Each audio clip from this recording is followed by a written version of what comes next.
Hi అండి. నమస్తే. Welcome back to my channel. నేను మహాలక్ష్మి. ఇవాళ అయితే నేను ఈ మ్యాంగోతో ఒక స్వీట్ ఐటమ్ అనేది చేస్తున్నానన్నమాట. మరుమరు అంటారు కదా! సో, అదైతే చేస్తున్నానండి. దానికోసం ఇలాగా పీలప్ చేసేసుకోవాలన్నమాట. అన్ని కాయలు కూడా ఇలా పీలప్ చేసుకోవాలి. నేను తీసుకున్న కాయలు వెయిట్ వచ్చేసి 1 కేజీ మామిడికాయలు తీసుకున్నాను. సో, పంచదార ఎంత వేస్తాననేది చూడాలి. పంచదార ఎంత ఏస్తానో మీరు చూడండి. నేను ఆల్రెడీ తీసి పెట్టుకున్నాననమాట. సో, ఇలాగా పీలర్‌తో మొత్తం అన్ని కాయలు కూడా ఇలా పీలప్ చేసేసుకోవాలి. మొత్తం క్లారిటీగా ఇలా పీలప్ చేసేసుకోవాలండి. చూస్తున్నారు కదా! ఈ విధంగా అన్నీ కూడా పీలప్ చేసుకోవాలి. అన్ని కాయలు కూడా ఇలా పీలప్ చేసుకుంటే మీకు ఎంతగా మంచిగా వచ్చేస్తుందండి. పీలర్ అనేది ఈ టైప్‌లో ఉన్న పీలర్ చాలా కంఫర్ట్‌గా ఉంటుంది.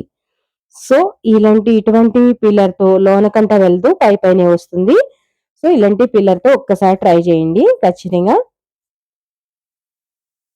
చూడండి అన్ని కాయలు కూడా ఇప్పుడు మూడో కాయ అయితే నేను పీల్ చేసేస్తున్నాననమాట. అది కొంచెం కలర్ అనేది కొంచెం వచ్చింది. అయినా ఏమీ కాదండి చక్కగా ఉంటుంది. మరుమరు అనేది టేస్ట్ కూడా చాలా బావుంటుందనమాట. నాకేమంటారో తెలీదు గానీ నాకైతే ఈ విధంగా చేసిన చాలా ఇష్టమండి. స్వీట్‌తో చేస్తారు. నేను యాక్చువల్లీ స్వీట్ అనేది తినను. సో, పొరాటాలకు గానీ, మనకి రోటీస్‌తో గానీ తింటారు కదా పిల్లలకి. జామ్ అనేటప్పుడు మీరిలా చేసి ఇవ్వండి. వాళ్ళు చక్కగా లొట్టలేసుకుంటూ తినేస్తారు. సో, నేను చేసే విధానం ఎలా ఉంటుందో చూడండి. ఈ విధంగా చేసేయండి. అయిపోయింది కదా! ఇంకొక ఆయింది చేసేద్దాం. ఈ విధానం వచ్చేసి ఇలా కట్ చేసేసుకోండి. కొంచెం మందంగానే కట్ చేసుకోవాలి దీన్ని. ఈ మందం కట్ చేసుకోవాలండి. మరీ పల్చగా వద్దు. సో, ఈ మందం అయితే ఉండాలనమాట వీటికి. అన్నీ కూడా ఇదే విధంగా అనమాట. సో, అన్నీ కూడా ఇదే విధంగా కట్ చేసుకోవడానికి ట్రై చేయండి. అయ్యో! లావైపోతాయేమో అనుకుంటారండి. తర్వాత ఉడికేసరికి మనకి ఎగ్జాక్ట్‌గా సరిపోతుందనమాట. సో, ఏమన్నా చిన్న ముక్కలు లాంటివి వస్తే కనుక అవి తీసి పెట్టేసేయండి సైడ్‌కి. ఇలాగా అన్నీ కూడా ఇదే విధంగా కట్ చేసేసుకోవాలండి. మనకి ఎన్ని కాయలైతే తీసుకున్నామో మనం 4 కాయలైతే తీసుకున్నాం కదా! సో, 4 కాయలు కూడా ఇదే విధంగా కట్ చేసుకోవాలనమాట. ఈ మందం ఉండేటట్టు చూసుకోండి. ఎగ్జాక్ట్‌లీ ఈ మందం అయితే కనుక ఖచ్చితంగా ఉండాలనమాట. ఉండి తీరాలండి. అప్పుడే మనకి చేసే ఈ స్వీట్ ఐటెమ్ అనేది చాలా బావుంటుంది. ఒక్క సంవత్సరం పాటు ఉండాలంటే మనం కరెక్ట్‌గా చేయకపోతే గనక మనకి ఎగ్జాక్ట్‌లీ హెల్త్ అనేది లేకపోతే ఇదనేది పాడైపోయే అవకాశం అనేది ఎక్కువ ఉంటుందండి. సో, అందుకోసం మనకి కేజీకి మనం 800 గ్రాముల వరకు ఇలా చిన్న ముక్కలుంటే తీసి సైడ్‌కి పెట్టేసేయండి. ఎందుకంటారా? అవి దాంతో మనం తర్వాత ఏమైనా చేద్దామండి. ఎందుకంటే అన్నీ ఒకసారి ఒకటి ఉడికి ఒకటి ఉడకకపోతే బాగుండదు కదా!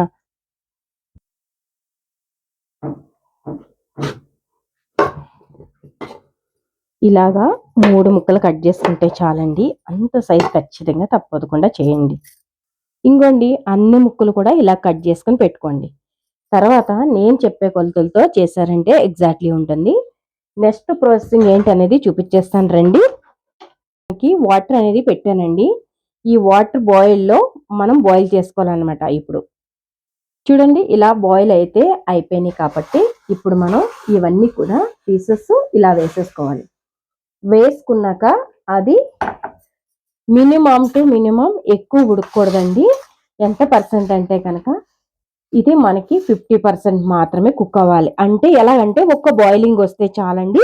దీన్ని ఆఫ్ చేసేసుకొని మనం పాకంలో వేసేసుకోవచ్చనమాట. సో, ఇలాగా ఒక్క బాయిల్ వచ్చాక చూపిస్తాను. ఇలాగా ఇంకో కొంచెం సేపు ఉడికితే సరిపోతుంది. ఇది మినిమమ్ ఉడకడానికి ఒక 5 నిమిషాలయితే చాలండి. మనం ఆల్రెడీ బాయిల్ అయిన వాటిల్లో వేసాం కాబట్టి ఒక్క పొంగొస్తే చాలు ఆఫ్ చేసేయొచ్చు.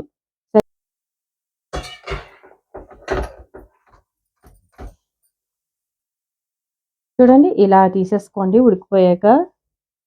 ఇలా తీసుకొని ఇక్కడ వేరే బౌల్‌లోకి తీసుకోండి. ఈ నీళ్లు వేస్ట్ చేయకుండా ఉన్న నీళ్ళలో మనం ఏం చేయాలని నేను చెప్తాను ఇప్పుడు. మ్యాంగోస్ పీసెస్ అనేది వేసేసుకోండి ఇలాగా సెపరేట్గా. ఇలా పీసెస్ వేసేసుకున్నాక దీనిపైన పంచదార వేసేయాలి. మనం ఏదైతే పంచదార తీసుకున్నామో చూడండి, మనకి కేజీ మామిడికాయలు అయితే కనుక 800 గ్రాముల వరకు 700 గ్రాముల వరకు తీసుకున్నా సరిపోతుందండి. కలిపేసుకోవాలి. ఆ కలుపుకున్నప్పుడు బాగా పట్టేస్తుందండి, మెల్ట్ అయిపోతుంది అనమాట. ఆల్మోస్ట్ మనం ఎక్కువ శాతం ఉడికించుకోవసరం లేదు అన్నాను కదా. సో ఆల్రెడీ కొంచెం ఉడికిపోయిందండి. ఇది మెల్ట్ అయ్యి పాకం అనేది రావాలి. ఇప్పుడు మనం స్టవ్ అయితే ఆన్ చేసేసుకోవచ్చండి. నేను స్టవ్ అనేది ఆన్ చేసేసాను. ఇది మెల్ట్ అయిపోతుంది, ఆల్మోస్ట్ కరిగిపోతుంది అనమాట. చూడండి, మనకి కేజీకి 700 గ్రాములు వేసుకున్నారంటే ఎగ్జాక్ట్లీ సరిపోతుంది. మీరు ఎక్కువ స్వీట్ తినేవాళ్ళు అయితే కనుక 800 గ్రాములు వేసుకోండి. కేజీకి కేజీ వేయొద్దు. సో నేను వేసినట్లు వేసారంటే కరెక్ట్ ఎగ్జాక్ట్లీ కొలత సరిపోతుంది. నేను 7 నుంచి 8 లోపు వేసానండి. అంటే మీరు కావాలంటే 800 గ్రాములు వేసుకోవచ్చు. అలా అయితే టేస్ట్ అనేది చాలా బాగుంటుంది. చూడండి, ఇలాగా మెల్ట్ అవుతూ కరుగుతూ ఉండాలన్నమాట. ఈ విధంగా కలుపుకుంటే సరిపోతుంది. మనకి పంచదార అనేది బాగా కరిగిపోవాలన్నమాట. ఎక్కువ కలిపినట్టయితే మనకి ముక్క కూడా ఇడిపోతుందండి. సో ఎక్కువగా కలపకుండా అప్పుడప్పుడు కలుపుతూ మీరు తీసుకున్నట్టయితే కనుక ఇది మనకి జిగురు పాకం కన్నా కొంచెం తక్కువ. పూర్తి వీడియో చూడండి ఎలాగా ఏంటనేది. నేను చెప్పేది కాదండి, ఎప్పుడు కూడా మనం పూర్తిగా చూస్తేనే మనకు ఒక క్లారిటీ వస్తుంది, చేసే విధానం ఏమిటి అనేది తెలుస్తుంది. సో ఇలా ట్రై చేయండి. చూడండి, ఇలాగా మొత్తం అనేది మెల్ట్ అయిపోయింది. చూసారా, జ్యూసీగా టేస్టీగా ఎలా కనిపిస్తుందో. సో మనకి దీంట్లోనే ఉడకాలి. తీగి పాకం అనేది ఖచ్చితంగా రావాలండి. అప్పుడే మనకి టేస్ట్ అనేది చాలా బాగుంటుంది అనమాట. సో దీంట్లోకి మనం ఈలోపే మనకి ఏలక్కాయలు ఒక 4 నుంచి 5 వేసుకోండి. దాంట్లోనే మనకి వెన్నెలా ఎసెన్సి వేస్తున్నానండి, కొంచెం అంతే, ఎక్కువ కూడా కాదు, ఒక్క చుక్క. అది వేయడం వల్ల మంచి ఫ్లేవర్ అనేది వస్తుందని చెప్పేసి నేను అయితే వేస్తున్నాను. మీ దగ్గర లేకపోతే ఈ యాలక్కుల పొడే చాలండి. యాలక్కుల పొడి వేసాం కదా, సో అదే చాలు, ఏం అవసరం లేదు. ఇలాగా పాకం వచ్చాక మీకు ఇష్టం అయితే మాత్రం కొంచెం ఫుడ్ కలర్ అనేది వేసుకోండి. మీకు ఏ కలర్ ఇష్టమో ఆ కలర్. నేను కొంచెం వేసాను, ఎక్కువగా వేయడం లేదండి. కొంచెం ఆరెంజ్ కలర్, రెడ్ మిస్టిక్లో రావడానికి అలా మాత్రమే వేసాను. మీకు వద్దనుకుంటే స్కిప్ చేసేయచ్చు ఫుడ్ కలరు. నేను ఎక్కువగా వేయలేదండి, ఎందుకంటే చిట్టి పాప ఉంది కాబట్టి ఎక్కువగా వేయలేదన్నమాట.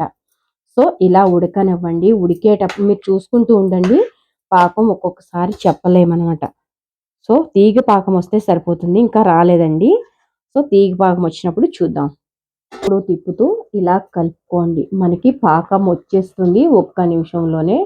సో నేను చూసాను, ఇప్పుడే చూస్తున్నాను మీ ఎదురుగా. చూడండి, ఇంకా పాకం రాలేదు. సో ఇలా ఉడకాలండి. పాకంలో ఉడికినప్పుడే ఈ ముక్క 1 సంవత్సరం పాటు మనకు ఉండాలన్నా ఇలా ఉడికితేనే బాగుంటుంది. ఇంకొక నిమిషం పాటు ఉడికించుకుందామా. ఇది దాచిన చెక్క అండి. ఇది ఇంత మాత్రం వేసుకున్నారంటే ఫ్లేవర్ అనేది కొంచెం పట్టి లాస్ట్ మూమెంట్లో వేసుకోండి. దీని ఫ్లేవర్ అంది చాలా బాగుంటుంది అనమాట. మీరు యాలక్తో పాటు ఇది కూడా వేసుకోవచ్చు. మీరు ముందైనా వేసుకోవచ్చండి, లేదా ఇప్పుడైనా వేసుకోవచ్చు, ఏం ప్రాబ్లం లేదు. పక్కాగా ఉడికిపోయింది. ఇప్పుడు చూద్దాం అసలు పాకం వచ్చిందా లేంటనేది చూద్దాం ఒకసారి. ఇంకా రాలేదండి, ఇంకొకసారి చూద్దాం మనం. చూడండి, ఇప్పుడు మనకి ఎగ్జాక్ట్లీ పాకం వచ్చిందో లేదో చూద్దాం, ఎలా వచ్చింది ఏంటనేది. పాకం తీగ పాకం వస్తుంది కదా. సో ఇప్పుడు ఇదేనండి ఎగ్జాక్ట్లీ. మనం ఇప్పుడు స్టవ్ ఆఫ్ చేసుకునే టైం అనేది మనకు వచ్చేసింది. సో చూసారా, జిగర పాకం అనేది వచ్చేస్తుంది. సో ఇదేనండి టైం, ఎగ్జాక్ట్లీ ఉంది. ఆపేసుకుందాం స్టవ్ అనేది. Yeah correct. మనం చల్లారే వరకు వెయిట్ చేద్దాం, ఓకేనా.